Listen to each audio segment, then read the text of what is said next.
જય શ્રી રામ મિત્રો, સ્વાગત છે તમારું અમારી યુટ્યુબ ચેનલમાં। આજે વાત કરીશું સીતા નવમીની। મિત્રો, ચેનલમાં નવા હોય તો આપણી આ ચેનલને આજે જ સબસ્ક્રાઈબ કરી ચેનલની લિંક તમારા મિત્રોને મોકલવા વિનંતી છે।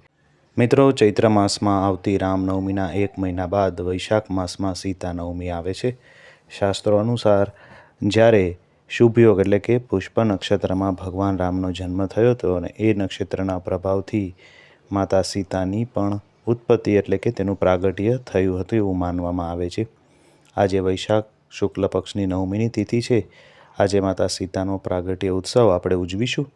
પૌરાણિક કથા મુજબ આજના દિવસે પુષ્ય નક્ષત્ર દરમિયાન રાજા જનકને ત્યાં હળ ચલાવતા સમયે ભૂમિથી કન્યાના સ્વરૂપમાં સીતા માતાનું પ્રાગટ્ય થયું હતું।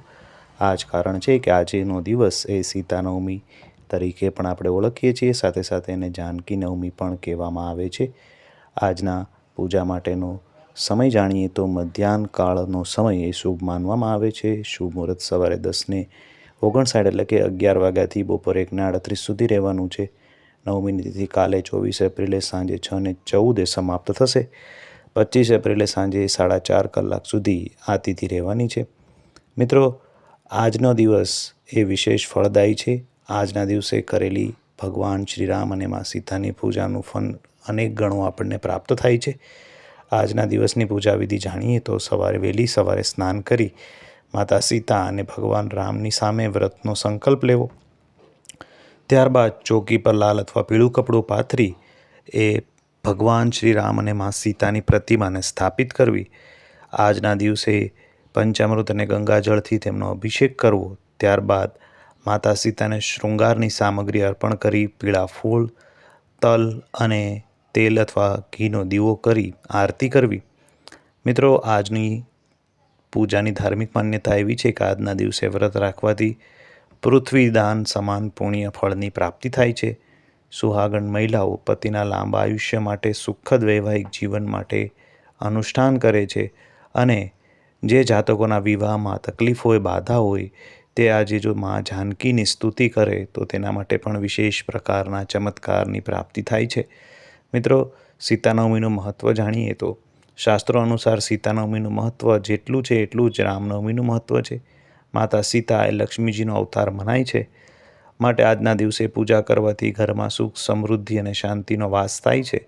આજના દિવસે પુણ્ય કાર્ય પણ કરવું જોઈએ, જે અત્યંત શુભ મનાય છે। આજના દિવસે સુહાગ સામગ્રીનું દાન એ શુભ માનવામાં આવે છે। માતા સીતા એ અખંડ સૌભાગ્યની દેવી છે, તેથી વિવાહિત મહિલાઓએ સુહાગણની વસ્તુઓ જેવી કે બંગડી છે, બિંદી છે, સિંદૂર, મહેંદી, લાલ ચુંદડીનું દાન અવશ્ય કરવું જોઈએ। એવું માનવામાં આવે છે કે આ કાર્ય કરવાથી વૈવાહિક જીવનના દુઃખો દૂર થાય છે અને સુખ શાંતિની પ્રાપ્તિ થાય છે। મિત્રો, વૈશાખ માસની ગરમીને જોતા આજના દિવસે અન્નદાન જેવા કે ચોખા, ઘઉં, જળદાન એ મહાદાન કહેવાય છે। કોઈ પણ મંદિર અથવા જરૂરિયાતમંદ લોકોને પાણીનું ઘડો, મટકું જો આપણે દાન કરીએ તો એ પણ ઉત્તમ ગણાય છે। શરબતનું દાન પણ ઉત્તમ ગણાય છે, જેથી પિતૃદોષમાંથી પણ મુક્તિ મળે છે।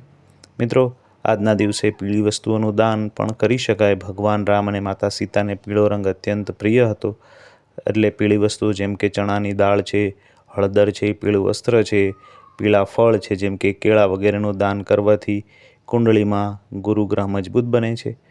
મિત્રો, ભૂમિપુત્રને નિમિત્ત આજના દિવસે ભૂદાન, શ્રમદાન પણ કરી શકાય। માતા સીતાએ ભૂમિથી પ્રગટ થયા હતા, માટે આજના દિવસે ગૌશાળામાં લીલો ચારો અથવા તો માટીના પાત્રનું દાન કરવું એ ખૂબ ઉત્તમ ગણાય છે અને શક્ય હોય તો અથવા તો કોઈ પણ બાગ બગીચા અથવા મંદિરમાં જઈને આજના દિવસે આપણે વૃક્ષ પણ લગાવવું જોઈએ।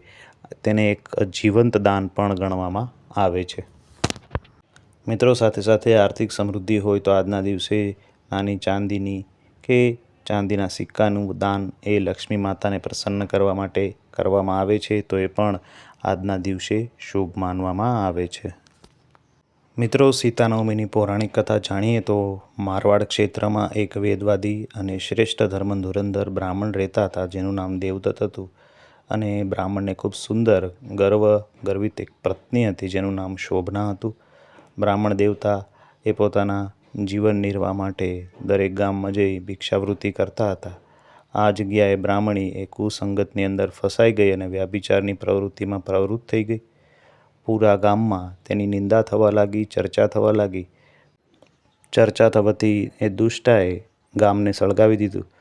દુષ્કર્મોમાં રત રહેવાથી તેની બુદ્ધિ દુર્બુદ્ધિ થઈ ગઈ અને તેનો આગળનો જન્મ એ ચાંડાલના ઘરે થઈ ગયો. પતિનો ત્યાગ કરવાથી તે ચાંડાલિની બની અને ગામને સળગાવવાથી એ કુષ્ઠ બની. વ્યાભિચાર કર્મ કરવાને કારણે તે આંધળી થઈ ગઈ અને પોતાના કર્મોનો ફળ ભોગવવા લાગી. આ પ્રકારે તેને કર્મોના ફળ દિવસ રાત દુઃખની પ્રાપ્તિ કરાવતા હતા. દુઃખને લીધે તે દેશ દેશાંતર ભટકવા લાગી. એકવાર દેવયોગથી ભટકતી તે કૌશલપુરી પહોંચી અને સંજોગવશાત ત્યારે વૈશાખ માસની શુક્લ પક્ષની 9મીની તિથિ હતી, જે તમામ પાપોનો નાશ કરનારી છે.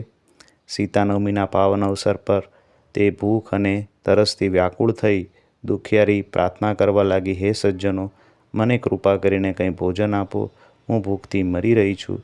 ત્યારે એવું કહેવાથી એક જે સ્ત્રી હતી એ કનક ભવનની સામે 1000 પુષ્પમંડિત સ્તંભોથી ગુજરતી પ્રવિષ્ટ થઈ અને પુનઃ તેણે અવાજ સાંભળીને કહ્યું કે હે ભગવાન, હે ભાઈ, કોઈ મારી મદદ કરો, કોઈ મને ભોજન આપો. એટલામાં એક ભક્તે તેને કહ્યું, દેવી, આજ સીતાનવમી છે. ભોજનમાં જો તમને કોઈ અન્ન આપે તો તેને પાપ લાગે છે, માટે આજે તમને અન્ન નહીં મળે, જમવાનું નહીં મળે. પારણા થાય ત્યારે અહીંયા આવજો, ત્યારે તમને ભરપેટ જમવાનું મળશે.